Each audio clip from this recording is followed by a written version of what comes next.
इंदौर से 20 मई को राजा और सोनम हनीमून पर गए थे। लापता होने के बाद राजा का शव तो मिल गया है, लेकिन सोनम की तलाश जारी है। अमर उजाला से बातचीत के दौरान सोनम के पिता देवी सिंह रघुवंशी ने बड़े सवाल उठाए हैं। शिलांग में भाई और बेटे से जो जानकारी मिल रही है, उस आधार पर उठे इन सवालों के जवाब उनको चाहिए। अगर इनके जवाब खोजे जाए तो हो सकता है सोनम का पता चल जाए। उनका आरोप है कि शिलांग पुलिस होटल वालों को बचाने की दिशा में काम कर रही है।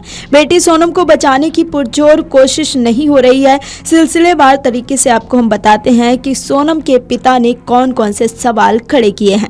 सोनम के पिता ने कहा कि सोनम और राजा को चारों तरफ से घेरने वाले कौन थे। सोनम के पिता ने कहा कि स्कूटी के चारों तरफ 4 गाड़ियां आकर लगी थी। एक गाड़ी आगे थी, एक पीछे, एक दाएं और एक बाएं थी।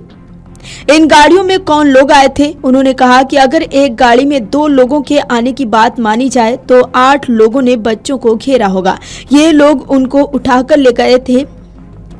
जिन लोगों ने बच्चों को घेरा था उनके पास कितने मोबाइल थे? उन लोगों ने घटना से पहले किन किन से बात की? बच्चों को घेरने के बाद किससे बात की? अभी मोबाइल कहाँ है? उनकी सर्चिंग क्यों नहीं की गई? उनकी मोबाइल कॉल की डिटेल क्यों नहीं शिलांग पुलिस ने निकाली है? बच्चों को घेरने वाले लोग जिस गाड़ी से आए थे वो किसके नाम पर थी? इन गाड़ियों की जांच क्यों नहीं की गई है?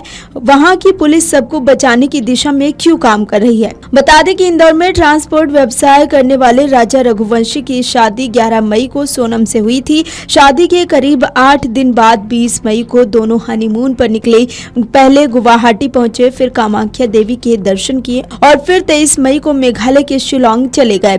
23 मई के बाद सोनम और राजा का परिवार से संपर्क टूट गया। 24 मई को दोनों के फोन बंद हो गए। कई कोशिशों के बाद भी जब कोई बात सोनम और राजा से नहीं हो पाई तो सोनम के भाई गोविंद और राजा के भाई विपिन शिलांग पहुंचे और पुलिस के साथ खोज शुरू की।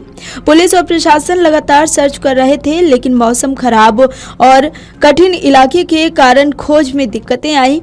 दोनों के बैग तो मिले, लेकिन मोबाइल और गहने नहीं मिले। खोजी कुत्तों को कपड़े सुंघाकर तलाश भी की गई, लेकिन कोई सुराग नहीं मिला। थक हार कर परिवार ने जानकारी देने वाले को 5 लाख रुपए का इनाम देने की घोषणा की। 2 जून को ड्रोन से खोज के दौरान राजा की लाश शिलांग के डबल डेकर रूट के पास एक 150 फीट गहरी खाई में मिली। पास में एक टी शर्ट और दवा भी पड़ी थी। शरीर पर कई चोट के निशान थे। पोस्टमार्टम रिपोर्ट में खुलासा हुआ कि राजा की धारदार हथियार से हत्या की गई थी और फिर शव को खाई में फेंका गया था।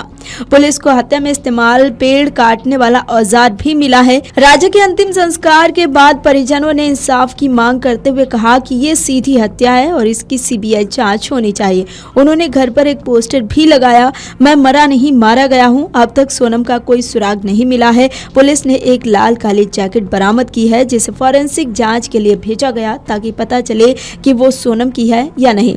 हालांकि बाद में ये भी सामने आया है कि लाल और काली जैकेट सोनम की ही है। सर्च ऑपरेशन में एनडीआरएफ, एसडीआरएफ और पुलिस टीम लगी हुई है, लेकिन सोनम का अब तक कोई सुराग नहीं लगा है। Video desk amarujala.com।